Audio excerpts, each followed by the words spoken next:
Bluff City Media presents the Two Buck Sports Show.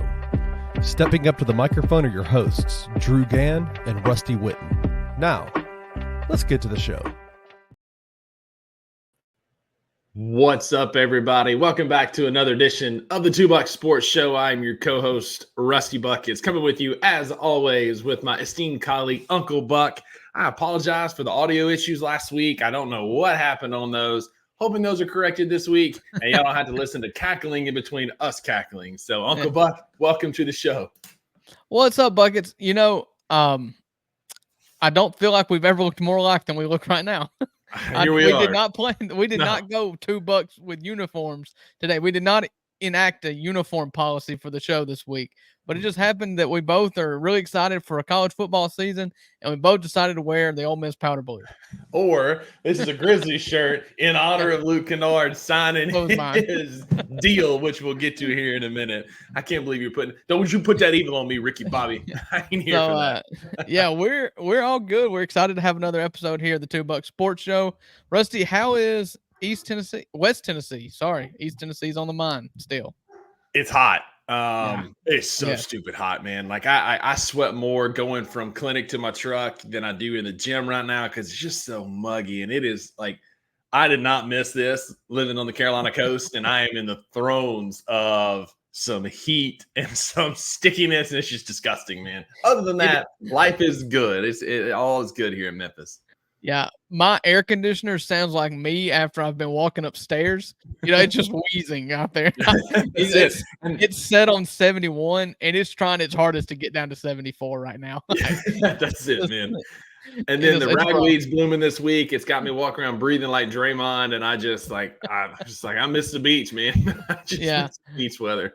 My grass is so tall in my yard, and I'm just like, no, I'm just gonna wait. Same. My roommate and I have been able to mow, and we're gonna bale hay. If y'all need some hay, hit me up in the comments. I can deliver. I got a truck. Just let me know. I have some square bales this weekend. Yeah, I got to push mow this thing, and I'm dreading it. So, so we're gonna start this show off the same way we start every single Two Buck Sports Show off with. We're two friends for over 10 years, and we just need to catch up. Rusty, we haven't talked much this week, so. In our first segment, we're going to catch up. We call this our Bucks Best and Beef of the Week. So, Rusty, I set them up. You knock them down. What's the best thing that happened to you this week? I finally got to sit down and play College Football 2025 on PlayStation 5. I went home and saw my family this past weekend after I went and watched, and I'll say this with no emotion, I watched Deadpool and Wolverine with Maggie on Friday night. And then Saturday, went over to Corinth. Hung out with my nephew Saturday afternoon, played college football. Dude, I'm just telling you, it was well worth the 11-year wait. The graphics were incredible. I played with Mississippi State. They were trash. They're not very good on the game. But the Cowbells and the atmosphere in Davis Wade was really cool.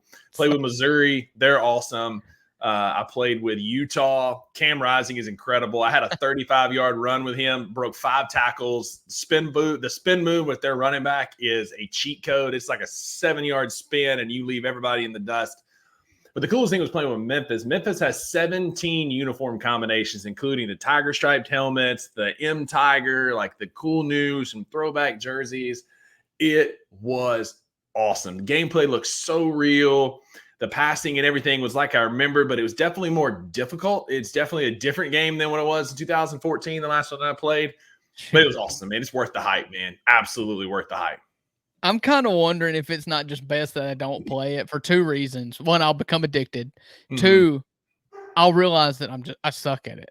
Yeah. And I just don't know that my 14-year-old heart could take it, you know? More to come on that in a minute, but I sat down in my truck and I had to look myself in the rearview mirror and say, you do not need a PlayStation 5 because I wanted it so bad, but like I'll get so addicted so fast that I will have absolutely no social life. Maggie will think I've gone into witness protection. My job will be calling for me because my brother told me that Maggie and I picked it up from my nephews when we were in Florence 2 weeks ago and brought it over there. That night, my brother said he's playing a dynasty with Hawaii, and he was just playing for a while. He said, I felt like I've been playing for like an hour. And I was like, I probably need to go to bed soon. He said, he looked at his watch, and it was 2:30 in the morning. He'd been playing for hours and hours. It was just like crept by.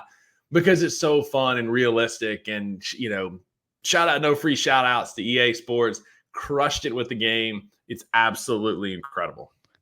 Yeah, I haven't done it yet. We talked about it on our show before. If I buy college football, then I'm gonna have to buy a PlayStation, which means it's not a good idea for me. I'm just not there right now. Trying to be Rusty. I'm looking at you. Be responsible. I look myself in the mirror every day, and I'm just like, no. Yeah. So my best is that school started back. School started back today, Thursday, for the Gann kids. Haley's been going back for a couple weeks now, doing their teacher training and whatnot, setting up classrooms and that thing.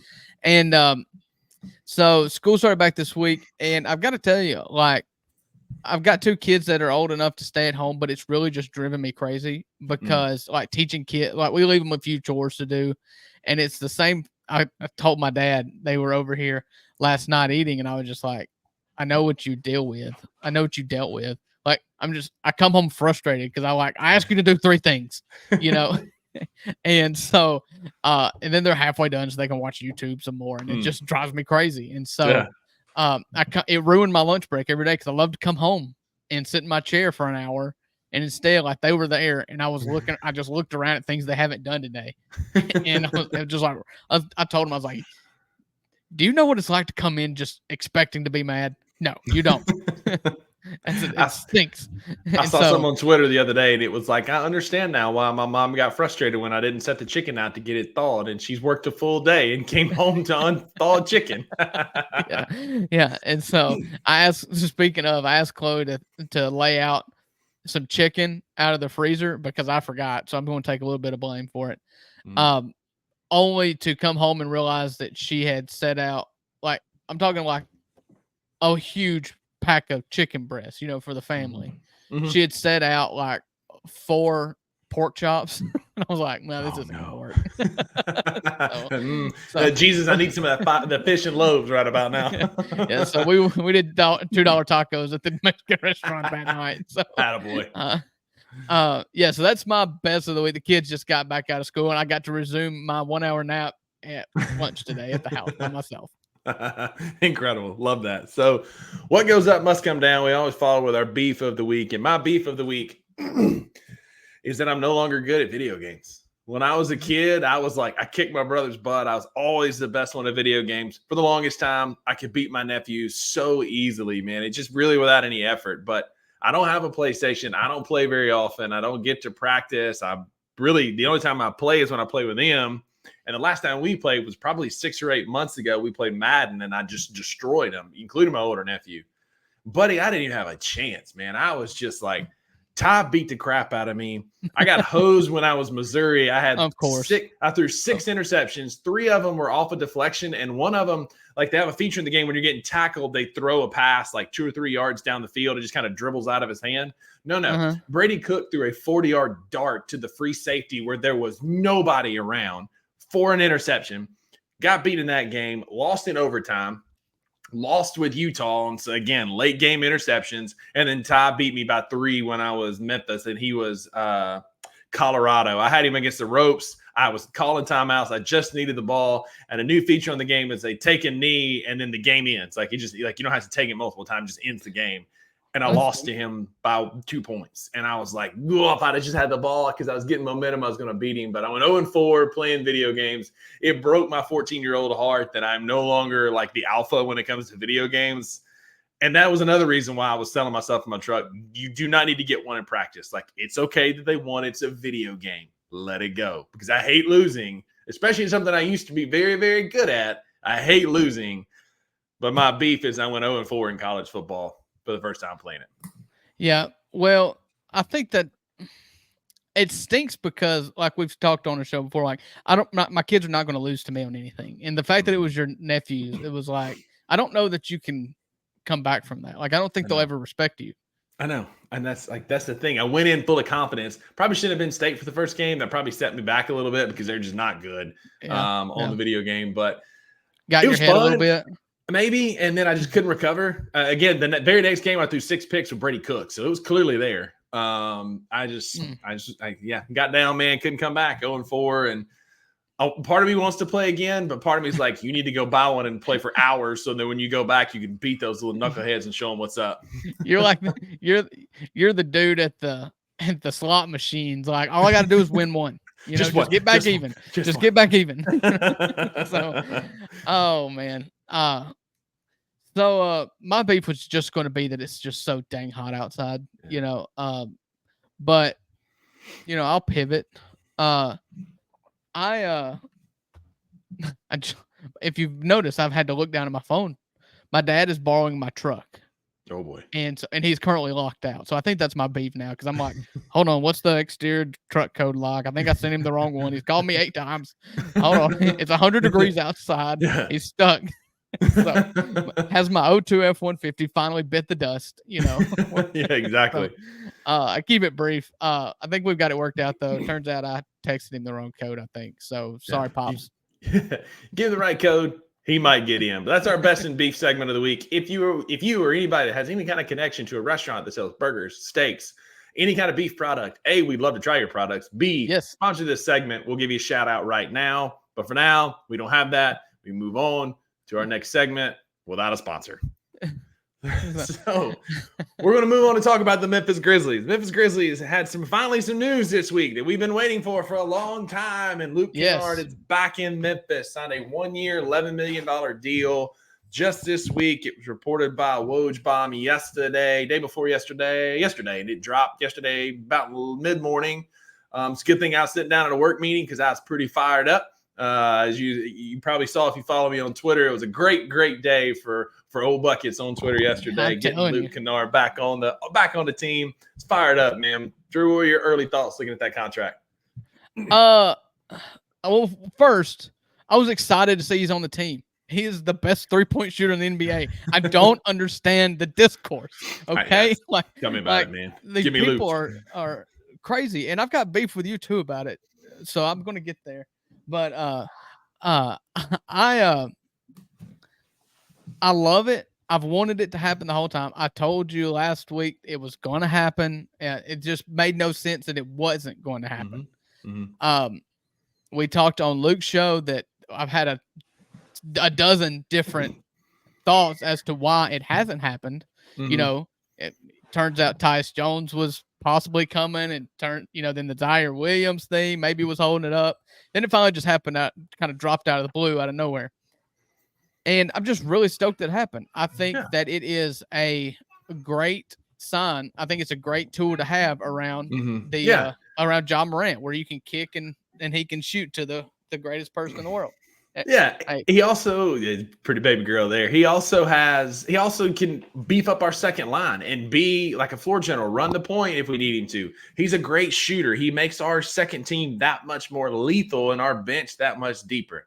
Let it be known. Yes, I talked about some trade scenarios with his contract, but I am fired up and I want Luke Canard on this team. Like I said on Luke's show on Thursday, I want him on this team because he makes us better. He shoots better, makes us better in the half court. And with this deal, we have the opportunity to re-sign him again next year with the restructured deal to help us pay Tripp to keep him. I'm all for Luke staying on Beale Street. I ain't trying to get rid of him. Yeah, well, I have a hard time believing that, Rusty, because the first thing you said was, this is a perfect contract to trade. And I was it may be true. It's true. It is. Thank you. Let me have mutually exclusive. I got in the comment section on Thursday with you and Luke, and I was like, Luke Canard is never going to feel stable in Memphis. The dude can't even buy a house. He gets traded here. And so then the first time his contract is up, they're like, okay, well, we're going to let this last until August. And then we're going to sign you for 1 year, just knowing that you are going to be an expiring contract, which is the most valuable thing that teams who are trying to jump ship in the middle of the season want. That's all they want is expiring deals. And so it just stinks. And it's like, it quells my own excitement because I've been all offseason like, re-sign Luke. He's a 45% 3-point shooter. Re-sign Luke. That's all I want. Re-sign Luke. And for them to only sign him to like this what's the lame duck contract, Yeah. So it's just like, what are you going to do? Like, obviously you're going to have to either do this again next year or trade him.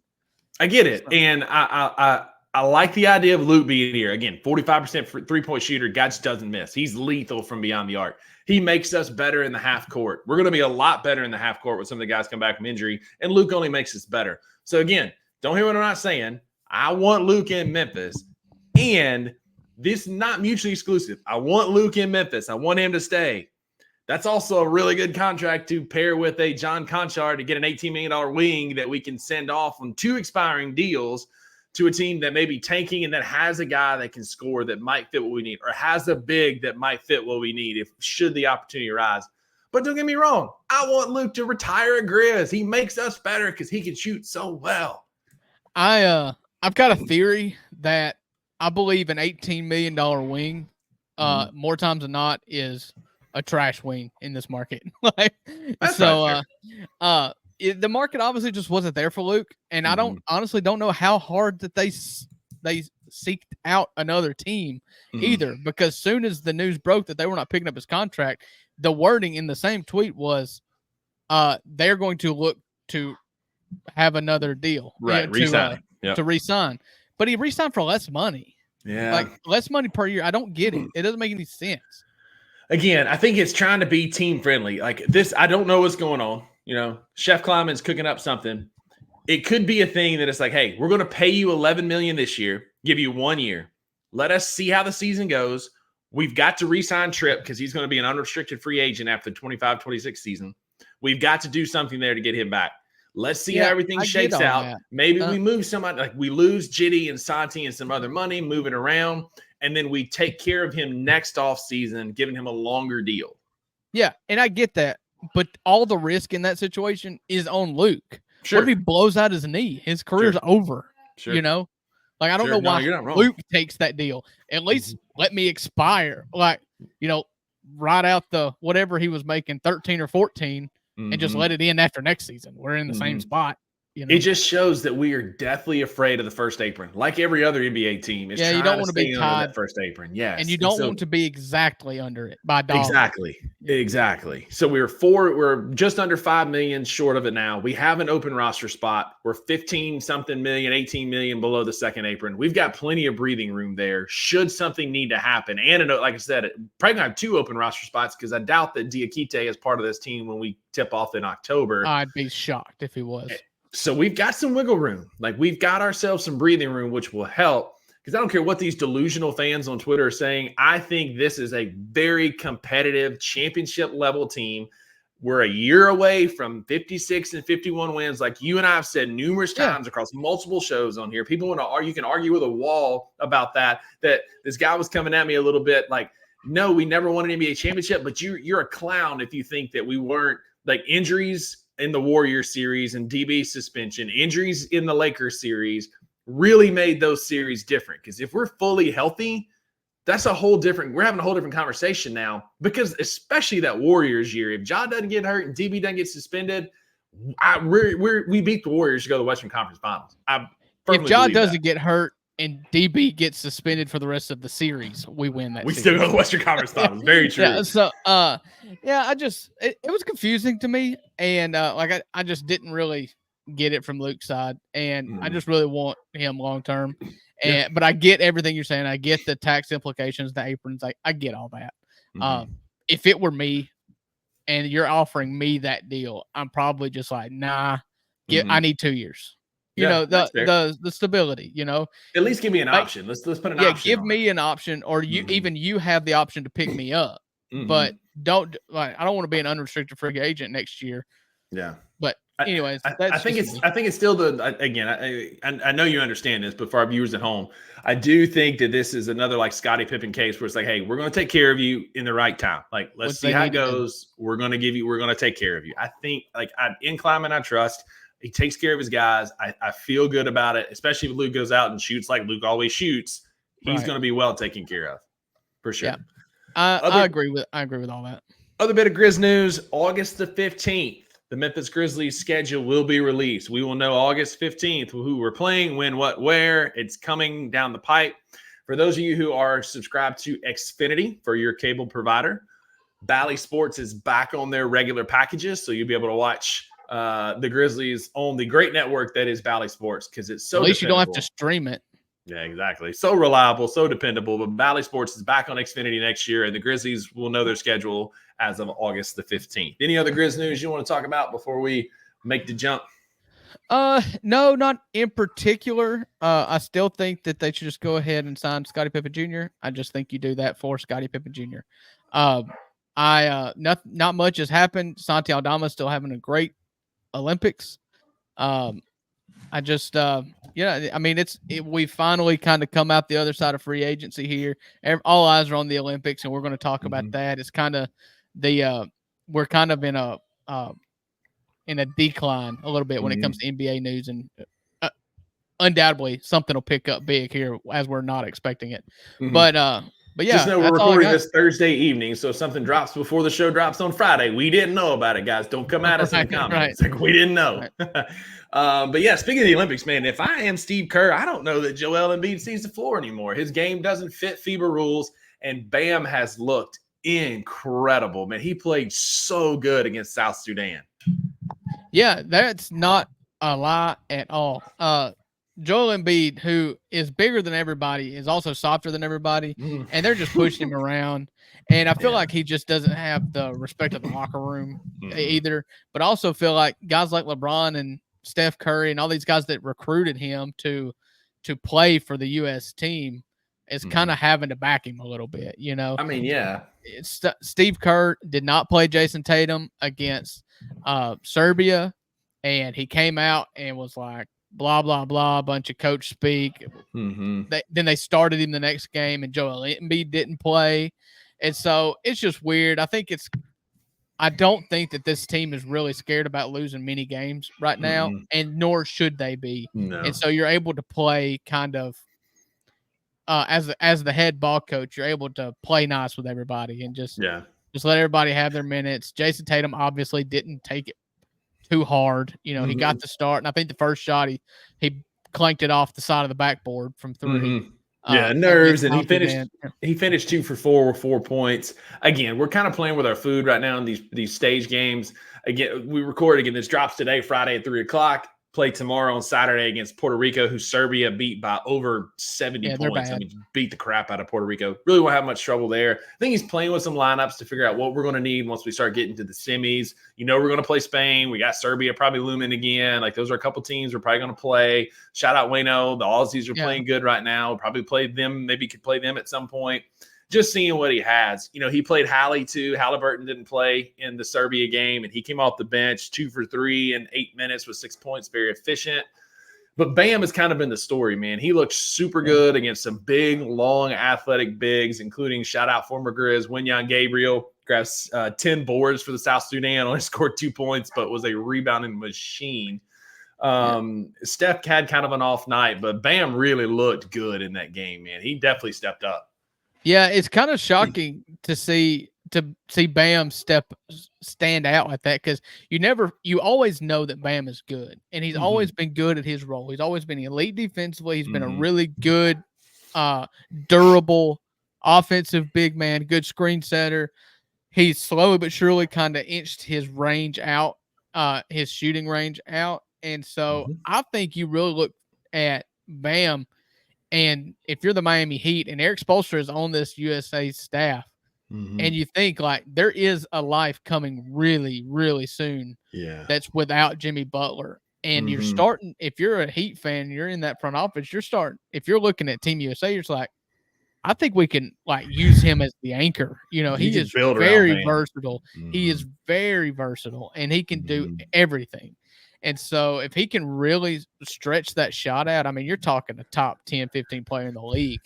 Yeah, especially at that size. His defensive prowess is not talked about a lot either. And like Luke said on Daily Grind yesterday, like, I don't really watch a lot of Heat games unless they're playing the Grizz or in the playoffs. So, like, I know Bam was good, but then when you watch him play, you're like, holy crap. Like you said, this is an anchor for a team that could be a perennial playoff team built around this dude, especially if he goes 2 for 3 from three like he did against South Sudan. You're right. Jimmy Butler's probably going to get walking paper soon, but I don't think the Heat fans need to panic, because you can build around Bam and make a very respectable basketball team. And Miami, and something that as a small market team we can't really sympathize with so far. Yeah. But Miami is a destination for free agents. I mean, you remember 2008 when LeBron went down there and then Jimmy Butler went down there. I mean, teams are always wanting to go down to Miami to play for the Heat because they're in Miami. There's no state income tax in Florida. No state income tax. The culture's there. They know that they can come in and it's not all on them, but it's a team atmosphere. They've got a great culture. And so if Jimmy walks and Bam's there, there's nothing saying that down the road, who's the next big name free agent with a glaring opening in Miami, who's to say if this wasn't next year, Paul George wouldn't have went to Miami or James Harden go to Miami. You're not going to have a problem getting a superstar there. Right. The only beef I have with Bam is he does tend to talk a little crap about Jerry Jackson Jr., so maybe his basketball IQ is not super high, but he can play. I'll give him that. I love good trash talk. I do too. I'm here for it, man. I love it. It's great. So other Olympics, man, Simone Biles is just a freaking goat, man. I don't know if you saw her floor routine yesterday, but just like it was absolutely incredible. Breathtaking as always. She's truly the goat. As Kenny Stubblefield put on Twitter, she is the goatiest of goats. Yeah, for sure. It was like very rarely do you get the opportunity to see someone completely obliterate the rest of humanity the way that she does. Yeah. And it's not fair that you don't see her. It's not like a race. Whereas like Usain Bolt, it was like so far. You could tell the second best racer because he was in the lane right beside him. And you could judge it by literal distance. Right. But the fact that she's on that map by herself, even though she's on the map by herself, you can tell she is in an elite class. She's an elite athlete that, I mean, she can do things that women have never been able to do and may never be able to do again. It's special. And as a dude from North Mississippi who watches gymnastics once every 4 years for 40 days, you can tell that is just otherworldly. It is, man. Like you said, I saw something on Twitter the other day that just made me absolutely cackle. I sent it to Maggie, and it was like me sitting at home watching gymnastics. Like, man, that was a really good routine. The judges, nah, that was crap. But like, you talk about that. There's another American woman who's dominating the field. That's Katie Ledecky, and you can appreciate how much she's dominating the field. That 1,500 meters that she swam Wednesday night was unbelievable. I mean, she was beating folks by a length and a half. Like some of these girls hadn't even made the turn yet when she was already finishing the race. There was 6 seconds between her and the second place, the silver medalist. And 6 seconds doesn't sound like a lot, but in a race, 6 seconds is an eternity. In water. Eternity. So it's impressive. And she's been doing it. It's kind of old hat for her. Like it's like she's been doing this forever. And she's not doing as many 20 events. Of the top 20 times in the women's 1,500, she has the top 20. And this kind of tripped me out too, because we're Americans and we use the right units, exactly. Freedom units. Yeah, freedom units. 1,500 meters for all of you that think that may be easy. That's 1 mile. She swam 1 mile straight, no breaks, and had time to get out and dry her hair and make a sandwich while she waited on the other ones to finish. So it's impressive. And they showed the medal count, like all-time medal count, and this really sunk on me because I remember Michael Phelps in 2008 when he set the world on fire. Katie Ledecky got her 12th medal. And it was showing the leaderboard and whatnot. And it was like 12, 13, whatever. Michael Phelps has like 25. And he is first by a wide margin. So what you're referencing, they showed the gold medal count. And like everybody's got like 8, 8, 9, 10. Ledecky's got 8. Like there's a couple with 9 or whatever. And then the only double-digit gold medal count is Michael Phelps with 23. Like it's not even close. It's stupid. It's just like, God. And my favorite part of the Olympics, and I know this has been talked about on every show, so forgive me, but it is original to me as well. But like watching Michael Phelps is really cool as a spectator because you can see him get into it. But the best thing, Snoop Dogg being America's mascot, I love it. The absolute best. And he got his start last Summer Olympics in Tokyo in 21, him and Kevin Hart did that night show, which I watched religiously. It was great. Incredible. Great TV. They put the clip up of the equine horse dancing, whatever, and he was like, "Oh, that horse is crip walking." He's so funny, and there's been so many clips where he's just a spectator in the crowd, owning the whole room. I don't know if you saw the clip of he was sitting next to Childs. I forget her first name, the gymnast Childs. And he was sitting next to her parents, but the camera was on the gymnast, and Simone Biles points up to the crowd and grabs her and was like, "Hey, look at that." And they all just start dancing, and the camera just slowly goes over to see what they're looking at. And it's Snoop Dogg and her parents just up dancing. It's the funniest. For Snoop Dogg to be the American mascot for the Olympic here for team it, man. Is incredible. I did not have Snoop being the most wholesome content coming out of America in 2024, but I'm here for it, man. I love it. Watching him, I was talking about yesterday when I were on Thursday. We record this on Thursday. I was talking about that today with some coworkers when they showed him trying some of the weightlifting moves. Like it was like he was the most unathletic looking dude. Yeah. It's a good thing he can actually sing because there's zero athletic talent there, like none. It's like watching a basketball player trying to throw out a first pitch, but like it was supposed to be one solid movement, but it wasn't even clay. It was ugly. It's just all arms and legs. Yeah. Did you see him trying out fencing? Fencing. I have to watch that this afternoon. That's so freaking funny. Snoop has been incredible content so far for the Olympics, and there's been some good. Speaking of Japanese, man, that Japanese guy that won on the high bars in the men's all-around gymnastics the other day was really impressive. He came from behind. The Chinese man was supposed to be the odds-on favorite, and he beat him, and it was just a cool underdog story. We don't really have an American swimmer or gymnast that we can really watch. I mean, our Frederick was really good for the men's gymnastics. Suni Lee has been good, but our goats have been our goats, and we've still been doing pretty well. Our women's basketball team is kicking butt. Our men's basketball team doing the same. I feel like it's going to be another year of American dominance, but the Olympics have been fun. Anything else you want to touch on with the Olympics? Yeah, I was really holding out hope for my man. It's the only non-American I was rooting for was Rafael Nadal playing at the Olympics in France at Roland Garros. I really wanted to make a run, but the way that everything shook out, the tournament, he ended up having to play Novak Djokovic in the second round, and Novak is just, I mean, Rafa's just, it is what it is. He's done. He doesn't have the legs anymore, especially not on the clay court. And so he's going. I don't know that. I think he may be playing the U.S. Open, and then he's retiring. Then Andy Murray, who has been more or less out for several years, he announced he's retiring after he's competing in doubles tennis. And so 2 of the 4, or actually 3 of the 4 now that were the big 4 when I was in the tennis heyday, as far as I'm concerned, the greatest era of men's tennis ever. For sure. 3 of the 4 are gone now, and the only one left is the one nobody liked anyways, which is Novak Djokovic.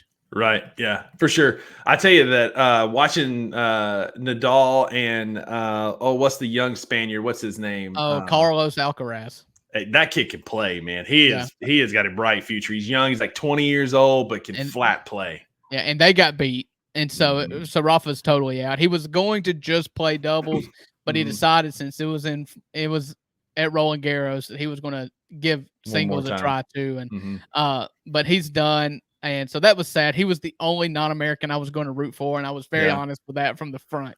So. After finding out about Merchard's story, the swimmer from France, I've been kind of rooting for him a little bit. Like, did you see that little bit where they talked about how he wrote the letter to the Arizona State coach and talking about, hey, I'm a 16-year-old swimmer here in France, and I want to come to the States and learn from you because this guy coached Michael Phelps at some point. He's like, I want to learn from you, whatever. And the way he closed out his letter, he said, sportingly, whatever his name, Merchard. And the coach wrote back and was like, because you put sportingly, I'm in. Best as the coach. And Phelps has been backing him really hard. And so listen, I wish he was American, but he's been good. And then the other story, the last one I want to talk about is the Turkish shooter who got silver in like dad jeans, tennis shoes, a t-shirt, and specs. Everybody else has got these blinders and special like suits and stuff. And my man's got his left hand in his pocket, right hand holding the pistol out and just throwing darts and finished second in the world in the Olympics. Looking that like guy's been to war. Yeah, I saw somebody said that Turkey just sent a hitman. They just found out who their best hitman was and sent him. That's Turkish John Wick. 100%, man. I saw one of my favorite little videos on Twitter was him like walking up, put his hand in his pocket and pull up his gun. And it cuts to the scene where it's like, my God, that's Jason Bourne. That's great. So yeah, that's the high points. I watched a lot of swimming. I've watched a lot of gymnastics. We're going to get into the other sports. I know golf teed off today, I believe, or early this morning. And so I'll keep up with that through the weekend. Basketball is going to pick back up. You're going to start seeing a lot of the track and field stuff coming up here in the next week, which is always exciting. So that's what you can look forward to. But that's all the Olympics talks I've got for you today, Buckets. Yeah, absolutely. So hang with us, guys. Exciting news. We asked for a new commercial a couple weeks ago, and we got one. And we got another one today. It dropped on on Thursday. I hope. It looks like it was you didn't love the first one. Yeah, I hope you weren't married to the first one because we got a new one already. We got a new one. So Uncle Buck, cue it up. Wait for us on the other side of the break. We'll talk about some SEC football previews. So if you're a fan of Florida, Georgia, Kentucky, LSU, stick around and share this episode with a friend who is. We'll see y'all on the other side.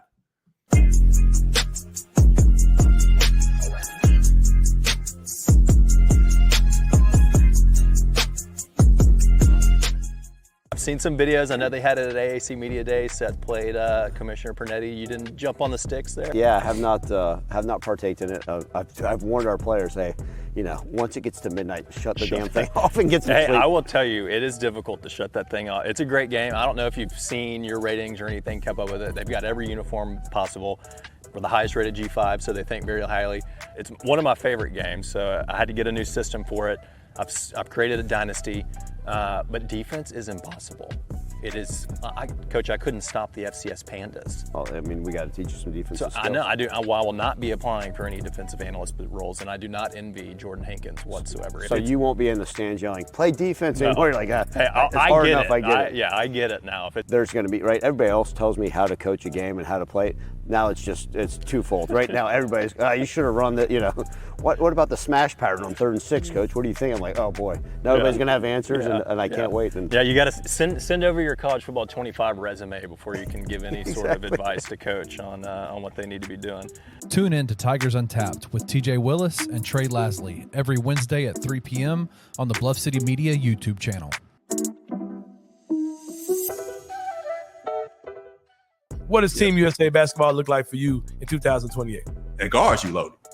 You got Ja Morant going to be on their team. You got Anthony Edwards going to be on the team. Jackson Tatum and Jaylen Brown revenge tour. If they decide. The point guard from New York is going to be there. It's more so who you going to have as I guess that's why a different book would have to be there. Anthony Edwards, you'll need someone who's previously played on the Olympic team to provide that veteran because there's a different game. Not too different. It's still basketball at the end of the day, but it is a form of basketball that most of them players hadn't played in the actual Olympics yet. What USA needs to do, they need to get most of these players, and hopefully they can agree to it. That's probably what they're struggling now, is to play on the FIBA teams. Because the thing the other countries have the advantage on, the continuity, they all have the chemistry once you get to the Olympics, and USA always, it's a whole different team outside Anthony Edwards and they do need to get them to say, look, y'all, let's run this twice. Like that. Tune in to the Anthony Sane Show Wednesdays and Fridays at 12 p.m. weekly on the Bluff City Media YouTube channel.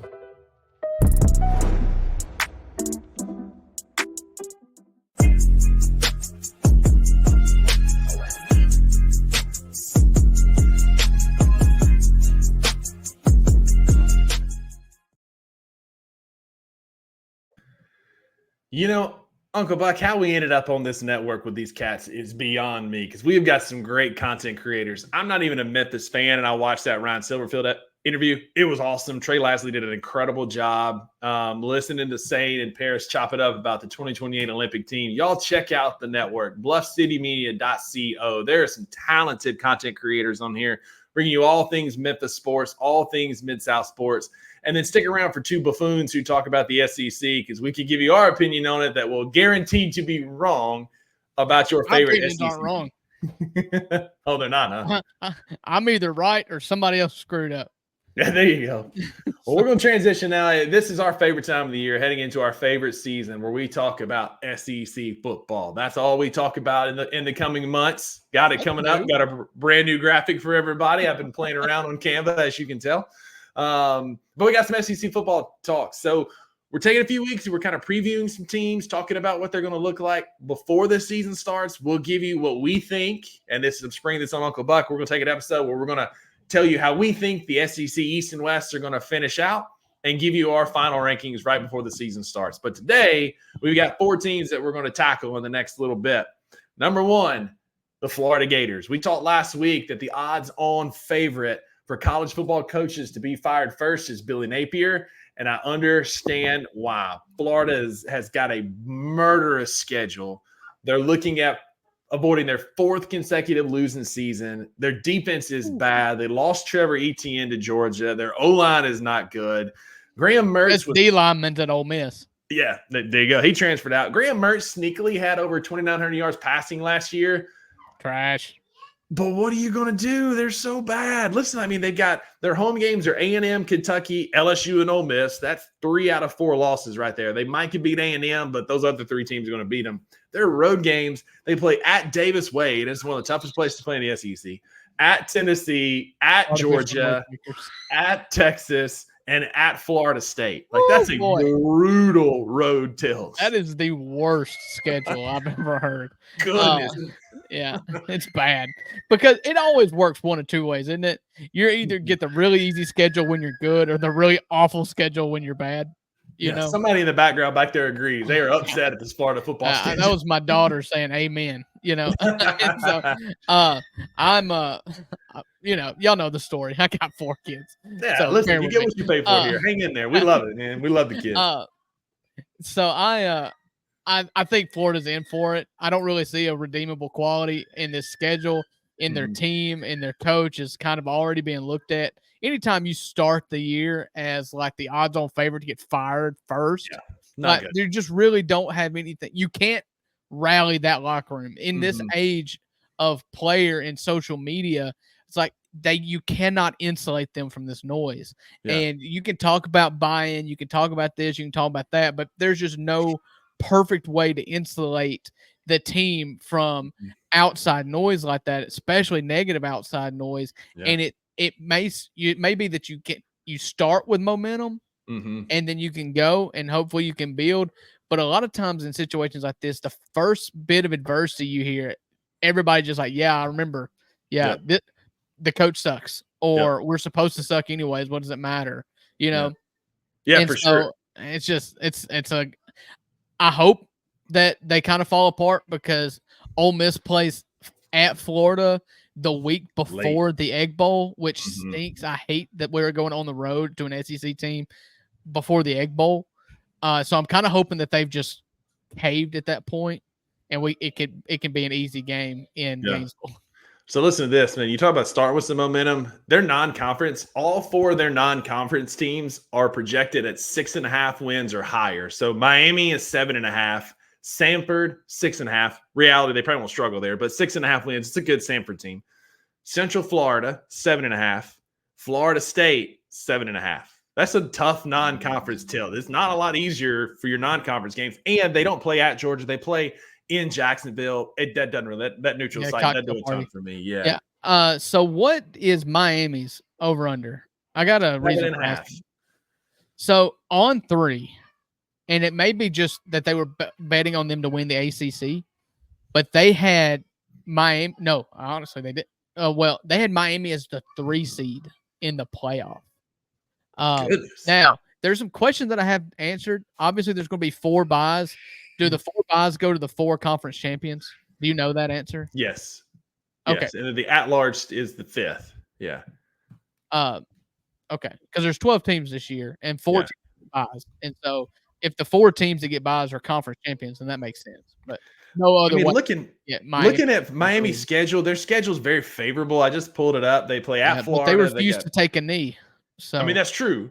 But their non-conference are Florida A&M, Ball State, South Florida, Cal, and then that was conference. Cal's Well, that's conference right. game. Cal's conference now. Goodness, that's wild. But they got Virginia Tech at home, at Louisville, Miami, or Florida State's at home, Duke's at home, Wake Forest is at home, and then at Sarah. Like their schedules. They don't play Clemson. No, their schedule's favorable. They play their road conference games are Syracuse, Georgia Tech, and Louisville, and then after, everything else is at home. Like that's a favorable schedule for Miami. I'm kind of surprised by that. I don't think they're going to make the playoffs. Talk about them anymore. We're done talking about Miami. But Florida's going to stink, man. They're going to stink. Yeah. That's the game that Mississippi State could probably win in Davis Wade.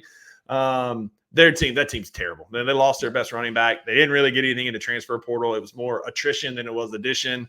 Florida stinks. I'm a hammer. The over-under is 4.5. I don't see 5 games on here they're going to win. I really don't. And when this season's over and they're terrible and they fire Billy Napier, I don't want any single person to try to convince me that that's a better job than the current Ole Miss job. Don't even try. Absolutely. No, because the reality is, Drew, they may not win a game after October the 12th because they play, or excuse me, after October the 5th, because the 12th of October they play at Tennessee, home for Kentucky, by Georgia, Texas, LSU, Ole Miss, Florida State to close out the season. Yeah. So ain't a single win there. That's right. So, ain't a single win. That's enough about Florida. That's enough about Florida. Up next, the Georgia Bulldogs. The Georgia Bulldogs are another team that is at the top of the SEC. They're a perennial powerhouse. They have a very good schedule, and they just returned a ton. Can Carson, a couple questions I have. Can Carson Beck continue to grow without his safety valve that was Brock Bowers, because he's gone? The only thing I think that slows down Georgia is a breathalyzer, because they're struggling right now. Ra got kicked off the team for beating up his girlfriend again. I saw a really funny, they showed one of the Georgia defensive linemen flying a plane, and somebody tweeted and said, "Don't let them fly planes now, Kirby." Those Mississippi State players, they won't ever get suspended for beating a guy, will they?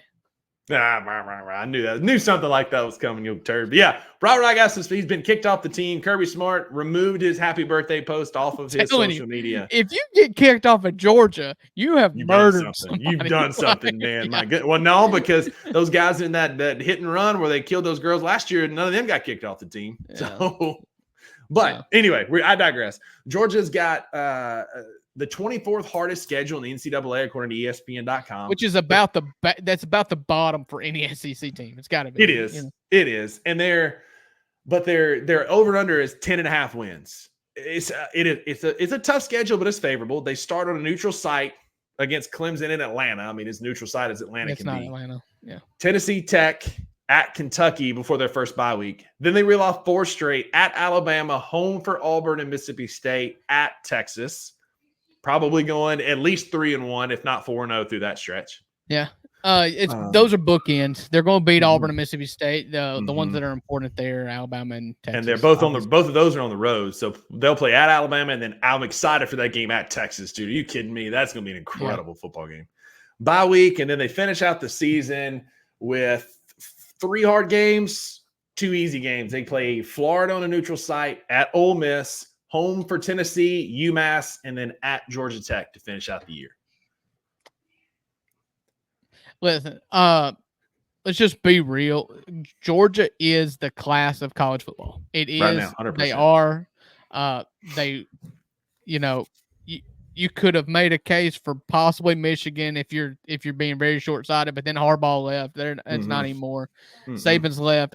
Kirby Smart is the last Mohican here. He is top dog. This is the best program in college football. And if they go under at any point, then it's going to be considered a failure. They are going to be favored in 12 games. That's just how it's going to be. 100%. So money probably says if you're favored in 12 games, you should hammer the 10.5 over 10.5.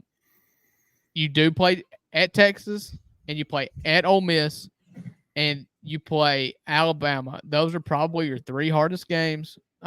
Where's Tennessee at? They're starting a new quarterback. It's at home.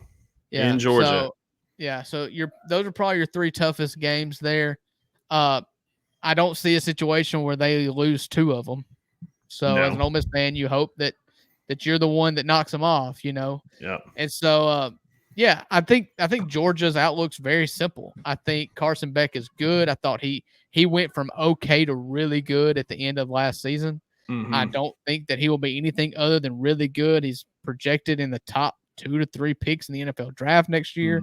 Mm-hmm. And in this league, in college football, sometimes it's not that hard. If you've got a really good quarterback and amazing defense, you're going to play for a national championship. Yeah. Yeah, exactly. And Georgia's got a schedule that's favorable for it. Oh, sorry. I got a text from Zach Jones, friend of the podcast. Got some breaking news. DeAndre Hopkins has injured his knee and is out 4 to 6 weeks for the Tennessee Titans after injuring his knee at practice. Bummer. Well, the Titans just went from a half of a receiver to 0 receivers. Hey, now you got Calvin Ridley and you've got Tyler Boyd. Yeah, everybody forgot about it. They posted a video today of Tyler Boyd mossing a kid, and it's like, the third best receiver. Y'all got the third best receiver from Cincinnati. That's it. Anyway, back to football, college football.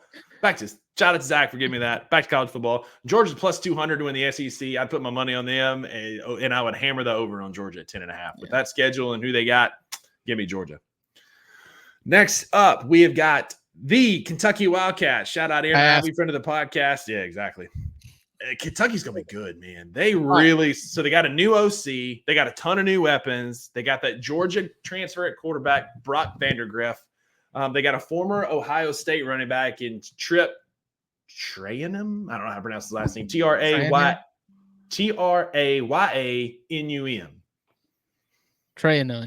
Trayanum. Something like that. Anyway, Chip from Ohio State has come down there. Yeah. They've got a possible top 10. A lot of people are saying top 5 NFL draft pick and a defensive tackle in Deion Walker. They were second in the SEC last year in rushing yards per game and just absolutely cooked on defense. Yeah, but that running back is not there anymore. No. Oh, what's his name? I can't remember. He ran for like 600 yards against y'all. I mean, he did. He's still running for touchdowns against us. But Kentucky has a favorable schedule. Over-unders at 7.5, and Mark Stoops always seems to have them competitive. They're always 7.5 is a big for going into the season for Kentucky. It is. That's high expectations for Kentucky. They beat them every year, but I don't think 7.5. Maybe I'm wrong, but all right. I mean, listen to their schedule because I was looking at this earlier, and I counted 8 wins. Like this is all right. So they've got Southern Miss at home. That's a win. South Carolina at home. That's a win. Georgia at home, that's a loss. They're 2-1. Ohio 3-1. 3-2. They play at Ole Miss. Off. Then they play Vanderbilt. That's 4 wins. Florida is 5 wins. Yep. Auburn is likely 6 wins. I'll give it to them. At Tennessee, call that a loss. That's 6-3 right there. Although Tennessee's lost that game many times. I mean, many times, but we'll say, just for argument's sake, we're at 6 wins. You got Murray State. That's 7 wins. So you're already at the 7.5. You play at Texas. That's probably a loss. Yeah. But then you got a rivalry game to finish out the season. Louisville comes to Kroger Field. Rivalry games are always a toss-up. Like 7.5 feels like a good number because they're either, I think 7 or 8 wins is right where they're going to be. And 7.5 feels right on the money for Kentucky. Yeah, they always overachieve. I think Mark Stoops is one of the best coaches in college football because of how consistently he wins at Kentucky, which is well known, whether or not he wants to admit it or not, is a basketball school. It is. Is maybe they not find a way anymore, to win. They find a way to win. You know, I'm excited to see Vandergriff he was a 5-star quarterback coming out of high school, but couldn't play at Georgia because of Bennett. And now Carson back, so he transfers to Kentucky. He's going to get his shot. The biggest thing I was reading online today when I was doing some research on Kentucky is offensive line questions because they've lost everybody. Naturally. They've got a good tackle coming back, but can their offensive line keep it together? Because Vandergriff is supposed to be the truth. They got a good running back, a 4-star running back from Ohio State transferring in. They've got potential to be a very good football team once again and a favorable schedule. So Kentucky, again, 7.5. I would flirt with the over, but 7 feels like a good number. I'm comfortable with 7. Yeah, I'm with you on that. So, I just don't really have much to add on Kentucky. Because nobody cares about them. Last one. So, shout out Aaron. So, LSU, a team that is really question mark heavy. You've got Brian Kelly coming into his 3rd year. Can he continue with the momentum that he's been building? Jaden Daniels isn't walking through that door. Heisman Trophy winning quarterback. He's now with the Washington Commanders. Can Nussmeier really be the guy? He had a great bowl game against Wisconsin, threw the ball all over the yard, but that was Wisconsin. We're not playing Wisconsin every week. They got a new OC and Joe Sloan coming in. They're going to try and revamp that team, and they start with a bang. They play at Las Vegas against USC, Southern Cal. Against the Raiders, against Southern Cal and Lincoln Riley for the first game of the year. Their offense passing should be good. They think they have a stud running back in Caleb Jackson, but dude, that defense was horrible last year. That secondary was atrocious. It really was. I mean, Ole Miss shocked the world when they beat them last year, and it turned out that Ole Miss was just really good, and their defense was so bad. They couldn't stop nothing. And so I think what you look at is you do look and see what they add defensively. I don't know. They've still got, in my opinion, the best linebacker in the country with Harold Perkins. I mean, he's incredible. He's absolutely amazing. I'm high on Grant Nussmeier only because of what you've Garrett Nussmeier. Okay, whatever. Sorry. Are you going to correct me on names? It's my one time to do it. I can never do it, and I finally did. Garrett Nussmeier. And so I'm high on Mr. Nussmeier just because what we have seen in limited showing of him, because a lot of times when a second stringer comes off the bench, they look like trash, but he's always been good. He's sat in that system for a long time. It's not anything new. He's not an incoming transfer. That spring and fall practice is very important. I do believe that he's got what it takes to, at minimum, not suck. And they've always got weapons. They did lose Brian Thomas. They did lose what's the other the one that went to the Giants, the other receiver, Malik Neighbors. Neighbors. And so you've got a lot of dynamic athletes, including Jaden Daniels, that you're replacing. So that's the big question mark. I think Brian Kelly's a really good coach. I think he's a good recruiter. I think he's a good team builder, which is important when you're putting together these teams nowadays. And so I'm a little higher on them. What's their over under this year? 8.5? So 9.5. 9.5. Ooh, that's hard. All right, so we'll go through their schedule a second. It's definitely a big number. They do have insert joke here. Mississippi State transfer Xavion Thomas got that Google NIL deal and then went immediately to LSU. There's that. All right, so we got USC at Allegiant Stadium, which is cool. 7:30 on Sunday, September 1st. Dude, it's almost here. September 1st is that's a month away. A month from today. It is. Or a month it's from yesterday here. When you're listening Let's to this. Go. USC, and I hope I'm not a LSU's going to beat the brakes off. I hope they beat the brakes off, much like Alabama did that year when USC came in high, but I hope they beat the brakes off them. Then they go back home to play in-state powerhouse Nichols in Baton Rouge. Not Nichols State anymore, just Nichols. Just Nichols, exactly. Then they play at South. What they're getting paid to come. They go get the Nichols beat out of them. That's for sure. So we got USC, Nichols, and then at South Carolina. That's very likely 3 wins to start the season. I think South Carolina may start off 0-5. We'll get to South Carolina. They're playing everybody. They are, man. South Carolina, I feel bad about Mississippi State's schedule. I mean, I can say anything to my Carolina fans. Goodness. At South Carolina. Then a scrappy UCLA team that's kind of up and down. What do they have? New coach. To Baton Rouge. That's true. New coach. And he does not know what he's talking about. No. I don't know if you saw that clip or not. But it was bad. I keep having to rethink what conference they're in. In the Big Ten media days, he just, his opening statement, he was like, I don't know how many of you guys know about UCLA, but we're a college in Los Angeles. We share the city with USC. We've won a lot of games, and then he pauses and he's like, like he can't think of what else he can say about UCLA, and he was just like, all right, questions. I'm holding back on a Kamala Harris joke here because this is not a political podcast, but there's one about her in Russia and Ukraine that's very similar. Look up the clip. So UCLA comes to Baton Rouge. Then they play South Alabama, who's a scrappy little team, but they play them in Baton Rouge. Again, very likely going into the bye week. They were playing in Mobile. It'll be different. 5-0 going to the bye week. Then things get a little interesting. They play Ole Miss at home. They got a lot of they play one true road game before October the 12th. That's at South Carolina. Otherwise, it's neutral field and at home. Then they play, before October 19th, because then Ole Miss comes to town on October the 12th. That's the first game that they could lose. That could be a loss for LSU. It's going to be a good game. It'll probably be a night game, primetime game against Ole Miss. It's right. It says, you're right. It says 6 to 8. It could be flexed to one of the channels between 6 and 8. But it's going to be a night game. Yeah, 5 to 7 in God's time zone. Then they play at Arkansas for their second true road game of the year. They'll beat the brakes off of Arkansas. Yeah. Then they play at Texas A&M, bye week. Win. Yep. They'll also they'll win the bye week as well. Yeah. Then they play Alabama at home. Man, schedule. At Florida. That's a win. Vanderbilt comes to Baton Rouge. But then they finish also at home against Oklahoma. So, I mean, there's a real path to 10 wins here for LSU.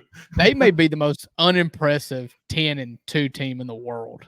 I mean, that's it. Like, when your non-conference is UCLA, South Alabama, and Nichols, and then you're playing all of your hardest SEC games are in Baton Rouge. Run through the SEC, home and away.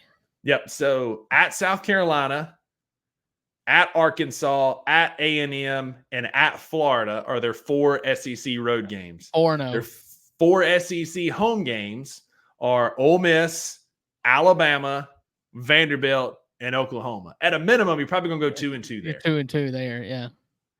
Yeah, that's I mean, 10 wins is real, man. It's real. You know, and in that situation, you know, Grant Nussmeier, just don't suck and have some emerging talent on the outside, and you'll be fine. I mean, that's it. And just like still got Harold Perkins on defense. That's it. And you don't have to shut people out, but just get it to where your offense can be competitive and stay in the game. Like, you just keep people in the game, and you're going to get 10 wins. Like, that's a wild schedule, man. Yeah. So that's it. I mean, for me, like 10 wins seems real. 9, 10. I feel like this is why Vegas is so smart, and they have these big casinos and buildings, man, because they get these right. So there you go. But that's our SEC talk for the week. Anything else you want to add, Drew? No, I don't have anything else to add on these 4 teams. I am pretty I'm starting to be kind of bullish on LSU. I'll be honest with you. That schedule is hard not to. I mean, you love to have your tough games at home, and the road schedule is garbage. So it's going to be something that is so weird this year. The fact that all of your SEC West teams and all of your SEC East teams don't play each other.